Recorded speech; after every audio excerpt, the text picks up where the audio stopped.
Hello, on se retrouve pour le tirage l'oracle des simples. Parmi les 3 cartes, vous pouvez choisir soit celle du sapin, de la chaussette ou alors du Père Noël. Je vous laisse réfléchir et on va découvrir les cartes.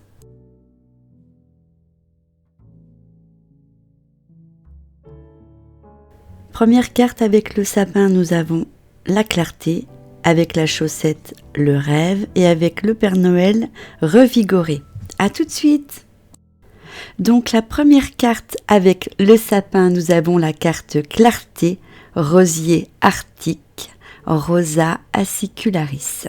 Voici donc la présentation de cette carte. Voici l'indication oraculaire. Clarté est inspirée par l'emploi de la rose comme tonique qui purifie et favorise la concentration. On s'en sert beaucoup comme désintoxifiant, tout ce qui est au niveau de l'herboristerie. Voilà.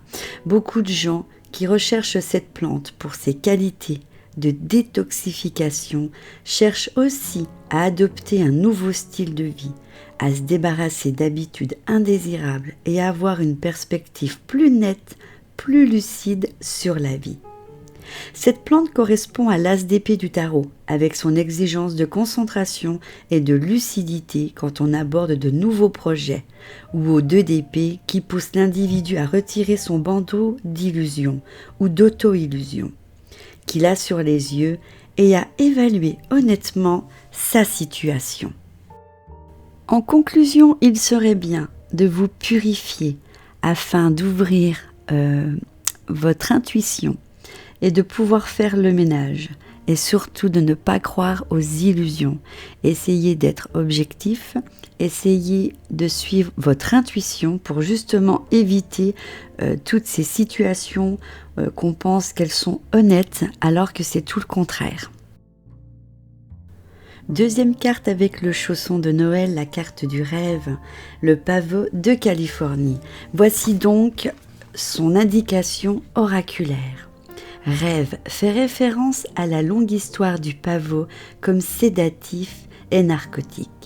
Depuis des centaines et peut-être des milliers d'années, cette plante est associée aux états modifiés de conscience, à la mémoire et sert à soulager la douleur.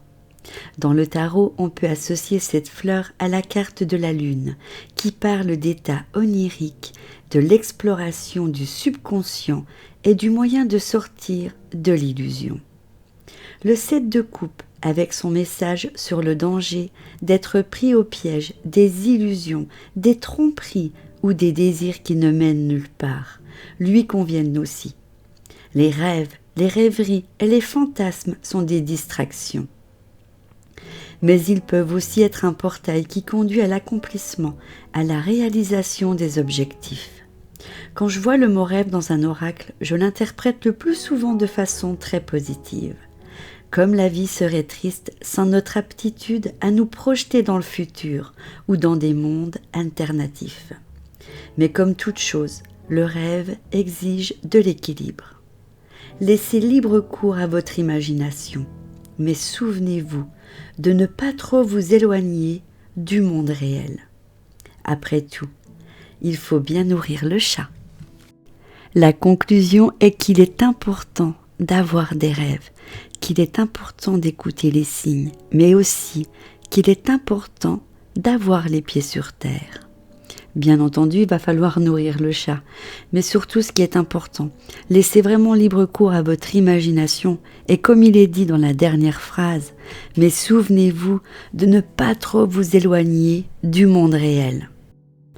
Troisième et dernière carte avec le Père Noël, revigoré, de la plante genévrier. Donc voici les propriétés oraculaires de cette plante. L'huile essentielle de genévrier ressemble à celle du pin et elle est très revigorante.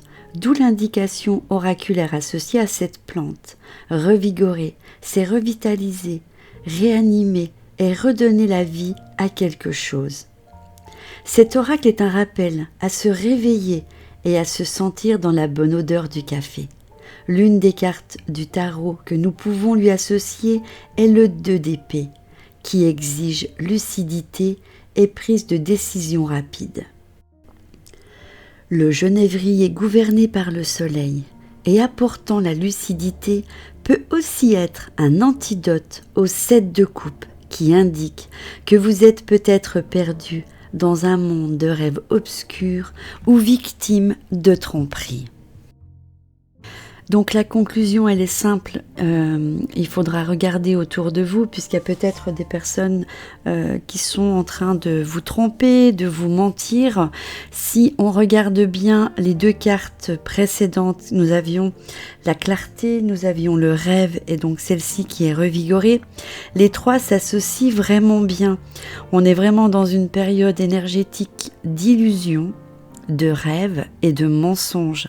Donc je terminerai juste en vous disant, rêver c'est vivre, vivre c'est rester ancré et c'est rester surtout lucide et se protéger.